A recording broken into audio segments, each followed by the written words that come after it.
কাঁঠালের সিজন শেষ হয়ে আসছে। তো আমরা প্রত্যেক বছর অত বেশি কাঁঠাল খাওয়া হয় না, কারণ কাঁঠাল আমাদের খুব বেশি পছন্দ না। কিন্তু এবার যে কয়টা কাঁঠাল কিনেছে বা বাড়ি থেকে পাঠিয়েছে, যেমনই হোক প্রত্যেকটা কাঁঠাল এত ভালো ছিল, এত মজা ছিল।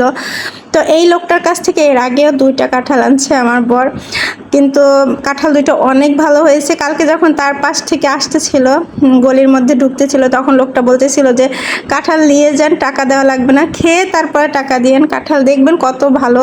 তারপরে দেখলাম হঠাৎ করে সে কাঁঠাল নিয়ে, আমি কিন্তু কিছুদিন আগেই তাকে বলেছি যে কাঁঠাল আর আনবা না, আর কাঁঠাল খেতে ইচ্ছে করে না। অনেক কাঁঠাল খেয়েছি, আসলে এত কাঁঠাল খাওয়া হয় না ঢাকায় ওঠার পরে।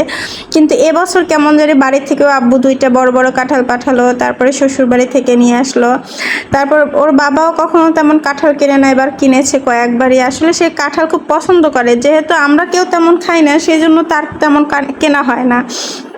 তো যাই হোক, এই বছরে এতগুলা কাঁঠাল খেলাম, একটা কাঁঠালও আমার বর ভাঙে নাই। কিন্তু আজকে তাকে বলতেছি আজকের কাঁঠালটা তুমি ভাঙবা, সে তো একেবারেই রাজি না, কারণ সে কষ খুব ভয় পায় এবং বলে আমার হাতে কষ লাগবে। এখন আগে বলতেছিল তেল লাগাই তারপর কাটবে, এখন আমি বলি কি না শোনো, এবারে কাঁঠালে না একদমই কষ হয় নাই, তুমি তেল না দিয়েই কাটো, মানে কাঁঠাল ভাঙো। যাই হোক, সে ভাঙতে বসছে, কিন্তু সত্যি বলতে এই কাঁঠালটা খুব টেস্টি, খুবই মজার একটা কাঁঠাল, আসলেই অনেক রসালো। এবং আমি যেই ধরনের কাঁঠাল পছন্দ করি একটু শক্ত এরকম, তা ওর বাবা ভাঙার সাথে সাথে আমি খেলাম, খেয়ে দেখলাম অনেক মজা, কিন্তু কষ ছিল প্রচুর পরিমাণে, মানে যেইটার ভয় সে পেয়েছিল। যাই হোক, সে বললাম না ভাঙতেই চায় না, বলে কি তুমি ভাঙো, আমি একটু ভিডিও করবো। এখন বলে ভিডিও আর কি কি করতে চাও এই জীবনে, কোনো কিছু তো বাকি রাখো না। আসলে সত্যি বলতে আমার ভিডিও করার অভ্যাস, এটা সে জানে। আর এখন হয়তো বা যেহেতু এই ভিডিও থেকে কোনো কিছু হয় না, তাই সে মাঝে মাঝে বিরক্ত হয়। আসলে হেল্প তো করে না, শুধু শুধু বিরক্তই হয়। যাই হোক, এখন আমার একটা অভ্যাসও হয়ে গেছে। তো কাঁঠালটা ভেঙে আমরা সত্যি খুব স্যাটিসফাইড। ছোটো কাঁঠাল, লম্বাটে, কিন্তু মানে এত রসালো মিষ্টি, সব মিলিয়ে যাই হোক মানে পয়সা উসুল একটা কথা আছে না, সেটাই হয়েছে। আর সবচেয়ে বড় কথা, আমি কাঁঠালের থেকেও এখন কাঁঠালের বিচিটা অনেক বেশি পছন্দ করি। ওইটা আমি ভেজে খাই, মানুষ তো রান্না করে কত রকম খায়, কিন্তু আমি যখন কড়কড়া করে ভাজি আর মোবাইল দেখি আর কুটুর কুটুর করে চাবাই, আমার ওটা খুবই ভালো লাগে।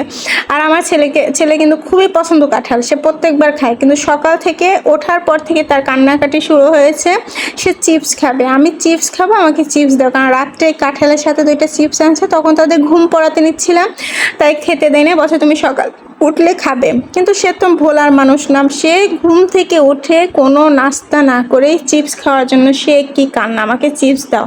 তাকে চিপস দিতে হবে, সে চিপস খাবে, তারপর অন্য কিছু খাবে। যাই হোক, তো পরে খেলেও খাবে আনে, কিন্তু চিপস না খাওয়ায়ে তাকে আবার কিছু খাওয়ানো যাবে না, সে আবার এক কথার মানুষ। তো এরপরে আসলো টুইস্ট, মানে যখন তার হাতে প্রচুর কষ, এখন মানে গম গম করে বলতেছে যে বলেছিলাম আগে একটু তেল দিয়ে নে, তাহলে এত কষ লাগতো না। পরে আমি তেল দিয়েছি, তো অনেক ডলতে ডলতে ডলতে ডলতে তার হাতটা পরিষ্কার করলো। তো আমি বললাম যে দেখো, এই বছর তো কতগুলো কাঁঠাল খেলে, কিন্তু একটা কাঁঠালও তো তুমি ভাঙলে না। আজকে একটা কাঁঠাল ভাঙছো, আর যদি একটু কষ না লাগে তাইলে বুঝবা কিভাবে যে কাঁঠাল ভাঙছো। কাঁঠাল ভাঙার সার্থকতাই তো হলো যে কাঁঠালের কষ তোমার হাতে লাগবে। এখন বলে অত পগর পগর করো না।